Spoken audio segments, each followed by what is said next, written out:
दोस्ती इतनी गहरी कि दोनों एक साथ संघर्ष करते हैं, एक साथ जेल के अंदर जेल काटते हैं, एक साथ सामाजिक संगठन बनाते हैं और इस संगठन को देश स्तर के अंदर, राष्ट्रीय स्तर के ऊपर यहाँ पर खड़ा करते हैं। पूरे देश भर के अंदर उस संगठन का दबदबा भी देखने को मिलता हुआ नजर आता है।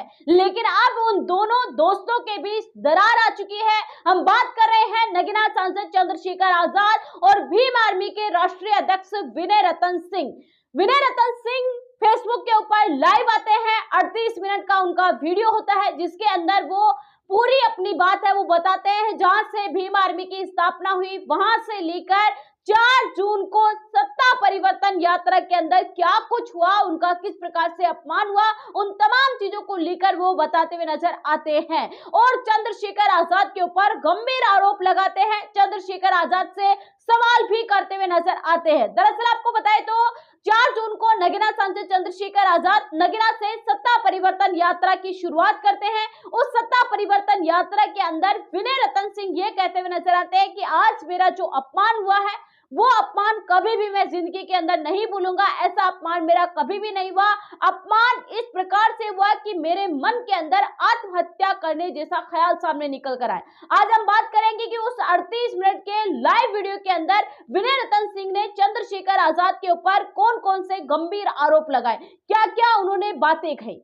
चंद्रशेखर आजाद को लेकर विनय रतन सिंह ने सबसे बड़ी बात यह कही कि भीम आर्मी की स्थापना के अंदर जितना योगदान चंद्रशेखर आजाद का है उतना ही मेरा भी है। विनय रतन सिंह यही तक नहीं रुकते बल्कि वो ये कहते हुए नजर आते हैं कि चंद्रशेखर आजाद से भी ज्यादा मेरा योगदान भीम आर्मी को खड़ा करने में, मेरा 70% योगदान भीम आर्मी को खड़ा करने के अंदर मौजूद है। विनय रतन सिंह ये कहते हुए नजर आते हैं कि नाम केवल चंद्रशेखर आजाद का गूंजता है कि संस्थापक के तौर के ऊपर, लेकिन मैंने भीम आर्मी के लिए दिन रात एक किए हैं। विनय रतन सिंह आगे भी चंद्रशेखर आजाद के ऊपर आरोप लगाते हैं। वो ये कहते हुए नजर आते हैं कि चंद्रशेखर आजाद ने कभी भी मेरा सम्मान नहीं किया, हर मंच के ऊपर मेरा अपमान किया।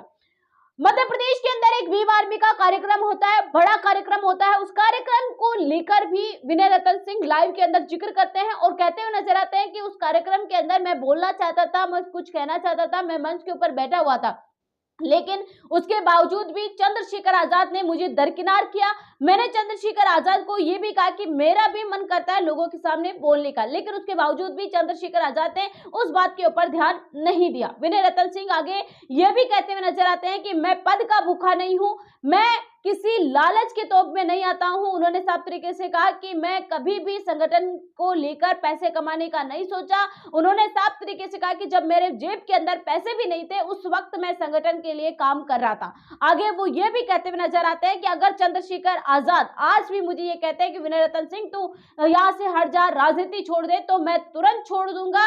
मेरे बाप दादाओं ने मेरे लिए जमीन छोड़ी। आगे विनय रतन सिंह सबसे बड़ा आरोप लगाते हैं वो है सत्ता परिवर्तन यात्रा के दिन कुछ बात यहां पर मंच के ऊपर होती हुई नजर आती है। आप सभी को पता है सत्ता परिवर्तन के दिन इंदिरा भवन के अंदर चंद्रशेखर आजाद की सत्ता परिवर्तन यात्रा के लिए मंच है वो सजाया जाता है। उस मंच के ऊपर विनय रतन सिंह, रविंद्र भाटी, महक सिंह, कमल वालिया सहित भीम आर्मी आजाद समाज पार्टी के तमाम बड़े नेता और पदाधिकारी मौजूद रहते हैं। वहां पर विनय रतन भी मौजूद रहते हैं। चंद्रशेखर आजाद को पहले डिनेट कर लिया जाता है, उन्हें नजरबंद कर दिया जाता है, बाद में चंद्रशेखर आजाद वहां पर आते हैं। लेकिन उस मंच के ऊपर क्या होता है वो लेकर चंद्रशेखर आजाद क्या कुछ कहते हैं, विनय रतन सिंह को वो बात चुप जाती है और उसी बात को लेकर वो लाइव यहाँ पर आते हुए नजर आते हैं। साफ तरीके से वो ये कहते हुए नजर आते हैं कि 4 जून को जो मेरा अपमान हुआ मैं कभी भी नहीं भूलूंगा। मेरे मन के अंदर आत्महत्या जैसे ख्याल सामने निकल कर आते हैं। विनय रतन सिंह ये भी कहते हुए नजर आते हैं कि मैंने बंद कमरे के अंदर भी चंद्रशेखर आजाद से बात की, चंद्रशेखर आजाद से ये कहा कि अगर मेरे से कोई परेशानी है, मेरे से कोई दिक्कत है तो मुझे साफ तरीके से बता दे। विनय रतन सिंह चंद्रशेखर आजाद के ऊपर यह भी गंभीर आरोप लगाते हैं कि चंद्रशेखर आजाद केवल उन लोगों को यहां पर अपने साथ रखना चाहते हैं जो आज के आए लोग हैं, अपने लोगों के ऊपर भरोसा करना नहीं जानते हैं। विनय रतन सिंह ये भी आगे कहते हुए नजर आते हैं कि चंद्रशेखर आजाद हर किसी की बात है वो मान लेते हैं, वो ना ही संगठन के ऊपर सही तरीके से ध्यान देते हैं। उन्हें कोई भी कुछ भी आकर कहता है तो वो उसकी बात है वो मानता हुआ नजर आता है।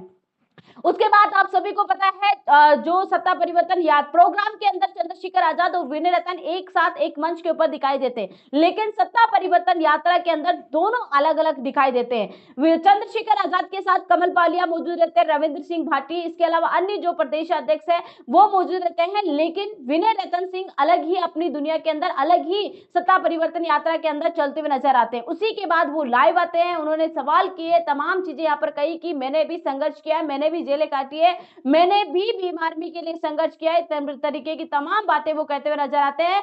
विनय रतन सिंह ये भी कहते हुए नजर आते हैं कि चंद्रशेखर आजाद ने मुझे ऐसा कहा कि तुम्हें राजनीति करना नहीं आता। विनय रतन ने चंद्रशेखर आजाद से ये कहा कि भले ही मुझे राजनीति करना नहीं आता हो, लेकिन मुझे जमीनी तौर के ऊपर कार्यकर्ताओं को कैसे जोड़ना है वो बखूबी आता है। और इसी के लेकर वो सत्ता परिवर्तन के बाद लाइव आते हैं। फिलहाल के लिए विनय रतन का कार्यक्रम भी देखने को मिलता हुआ नजर आया भीम आर्मी का इस लाइव के बाद, लेकिन विनय रतन सिंह ने चंद्रशेखर आजाद के ऊपर गंभीर आरोप लगाए हैं। अब देखने वाली बड़ी बात होगी कि इन दोनों की दोस्ती इसी प्रकार से बरकरार रहेगी या फिर दोनों के बीच यहाँ पर ये दरार है वो बढ़ती हुई नजर आएगी।